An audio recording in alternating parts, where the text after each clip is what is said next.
TV channel पर इनके प्रवक्ता चीख चीख के कह रहे हैं मौलाना को तनख्वाह क्यों नहीं, मौलाना को तनख्वाह क्यों नहीं।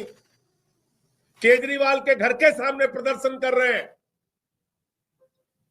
मौलाना को तनख्वाह दो, मौलाना को तनख्वाह दो।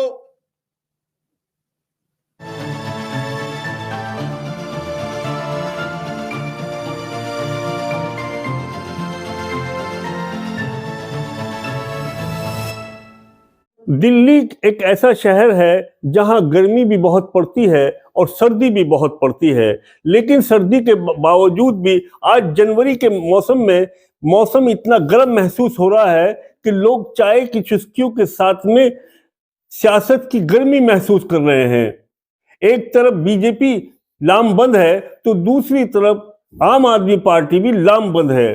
बीजेपी इस वक्त में आम आदमी पार्टी के सामने बहुत असहाय दिखाई देती है, क्योंकि बीजेपी जो भी चाल चल रही है, चाहे वो वोट काटने का मसला हो या वो किसी और नीति का मसला हो या पैसे बांटने का मसला हो, यानी बीजेपी जो 1100 रुपए बांटने लगी, बीजेपी ने जो 11,000 5,500 6,000 70 कॉन्स्टिट्यूंसी के अंदर वोटों को काटने का काम किया, फौरन ही आम आदमी पार्टी ने गला दबोच लिया। तो यहां आम आदमी पार्टी के सामने बीजेपी अपनी हरकतों को नहीं कर पा रही है, जैसा कि उसने हरियाणा के अंदर किया और जैसा कि महाराष्ट्र में किया। यहां आके बीजेपी फंस गई है। यहां बीजेपी के कन्ने इस तरह इतना बुरी तरह फंसे हैं कि बीजेपी बहुत बुरी तरह से फड़फड़ा रही है। लेकिन उस वक्त में सियासत के अंदर भौचाल खड़ा हो गया जब माने अरविंद केजरीवाल ने एक ऐसा कार्ड खेल दिया जिस कार्ड को हमेशा बीजेपी खेलती थी, जो बीजेपी जिस कार्ड की माहिर थी, बीजेपी वो कार्ड खेलने की एक सियासत रखती है। उस कार्ड को अरविंद केजरीवाल ने खेला, यानी हिंदू कार्ड खेल दिया और वो एक योजना लाए, पुजारी ग्रंथी सम्मान योजना, जिसके अंतर्गत हर पुजारी को और ग्रंथी को सबको 18,000 रुपए प्रति माह दिए जाएंगे। इस बात का ऐलान जिस टाइम हुआ तो बीजेपी के अंदर बौखलाहट पैदा हो गई और बीजेपी के कार्यकर्ता सड़कों पर उतर आए और अरविंद को बुरी बुरी तरह से गालियां और प्रदर्शन शुरू कर दिया। जब अरविंद केजरीवाल ने भागवत जी को ये चिट्ठी लिखी कि क्या नोटों के बदले में वोटों की राजनीति सही है, बीजेपी का एक सांसद परिवेश वर्मा अपने निवास स्थान से महिलाओं को 11,1100 रुपए बांट रहा है, क्या ये आपके नजरों में सही है या गलत है? तो इस बात का कोई जवाब नहीं आया, बल्कि बीजेपी ने उल्टे प्रदर्शन चालू कर दिए। जब देखा गया कि जिस वक्त में अरविंद केजरीवाल ने खुद जाकर रजिस्ट्रेशन मंदिरों में करने चालू किए, तो बीजेपी के अंदर और ज्यादा बौखलाहट हो गई। यानी हिंदू कार्ड खेलना बीजेपी के लिए ऐसा घातक साबित हो गया, इससे बहुत बड़ी सेंध लगेगी उन वोटों में जो बीजेपी की है। भारत के आजाद होने के इतने वर्षों के बाद में पहली सरकार है देश की जिसने पुजारियों के लिए 18,000 रुपए प्रति माह देने का ऐलान किया, और इससे बीजेपी में घबराहट पैदा हो गई। अरविंद केजरीवाल ने तो यहां तक कहा कि आपके 22 राज्यों में आप राज करते हैं, आपके देश के 22 राज्यों में आपका परचम लहराता है, आप वहां के ग्रंथियों को, पुजारियों को 18,000 रुपए दीजिए, आपकी भी वाहवाह हो जाएगी। हम तो चाहते हैं कि आप भी अपनी सरकार में इन योजनाओं को लागू करें, अगर हिम्मत है तो करो।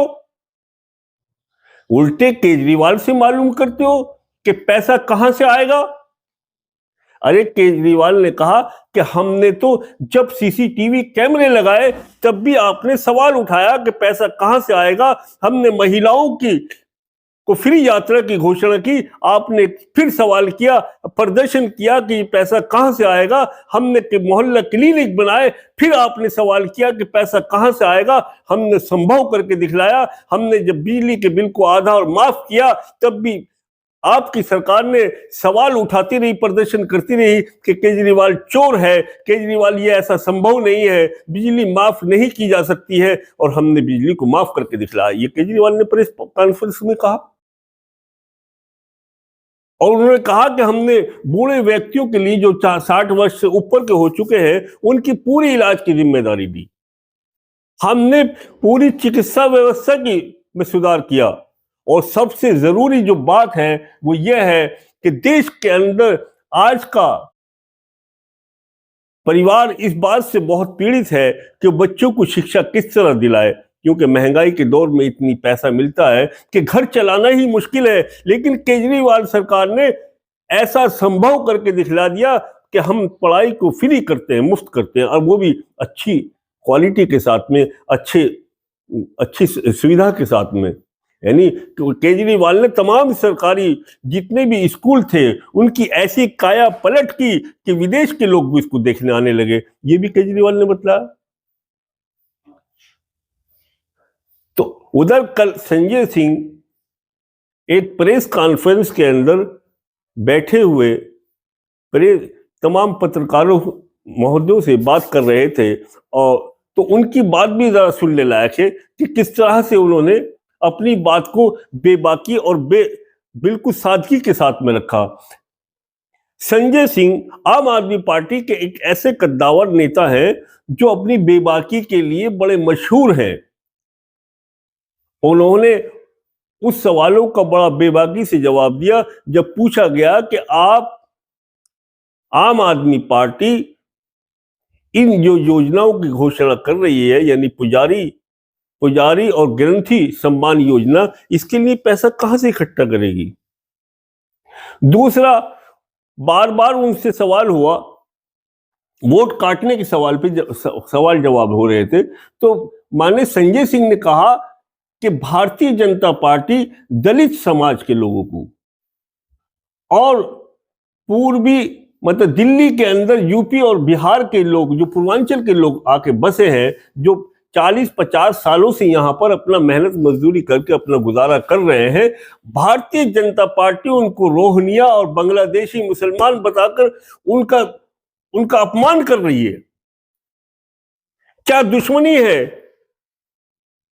बीजेपी को यूपी के हिंदुओं से और बिहार के हिंदुओं से कि उनका इतना बड़ा अपमान किया जा रहा है।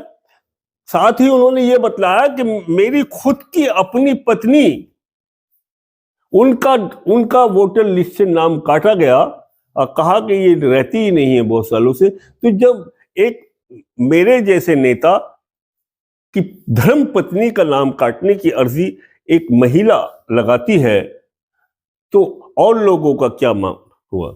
यानी ये जो भारतीय जनता पार्टी की राजनीति है साम दाम दंड भेद की, ये अपनी पूरी तरह से उस टाइम सक्रिय है। लेकिन दिल्ली के अंदर आकर ये बीजेपी फंस गई है, क्योंकि दिल्ली सरकार जो चला रही है वो तमाम जितने भी दिल्ली सरकार के पदाधिकारी हैं, नेतागण हैं, वो तमाम IAS PCS अफसर हैं और बड़े बड़े ओहदों से निकल कर आए हैं। उससे पहले का जीवन जो है उनका राजनीतिक नहीं है, वो जन्मों से राजनीतिक नहीं है। उनको तो जब सरकार ने ललकारा है, जब सरकार ने उनको प्रताड़ित किया है, जब सरकार ने उनको चेताया है कि अगर आप समाज के अंदर सुधार चाहते हो, समाज में अपनी बातों को मनवाना चाहते हो, तो खुद आकर इलेक्शन लड़ो और सरकार में बैठो। तो इस चुनौती को अरविंद केजरीवाल ने स्वीकार किया और 2014 और 15 के अंदर जो चुनाव लड़ा उसमें जबरदस्त उनको जीत हासिल हुई। पहले ही दौर में वो मुख्यमंत्री बने, फिर दूसरे दौर में 70 में से 68 लाए, फिर तीसरे में वो 70 में से 62 सीट लेकर आए।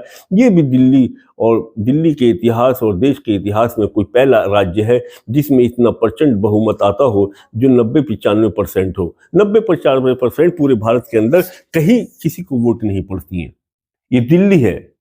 लेकिन इसको साम दाम दंड भेद बीजेपी ऐसा इस्तेमाल कर रही है, जिसको जनता के सामने बार बार आम आदमी पार्टी के उसको बात को उजागर कर रहे हैं कि वो एक विधानसभा सीट से कहीं से 6,000, कहीं 7,000, कहीं 12,000, कहीं 11,000 वोटों को काट रही है और इतने ही अपने मतलब की वोटों को ऐड करा रही है।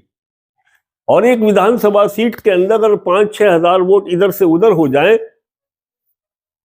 तो इलेक्शन का मतलब ही नहीं बचता और इलेक्शन का रुख ही बदल जाता है। लेकिन चाणक्य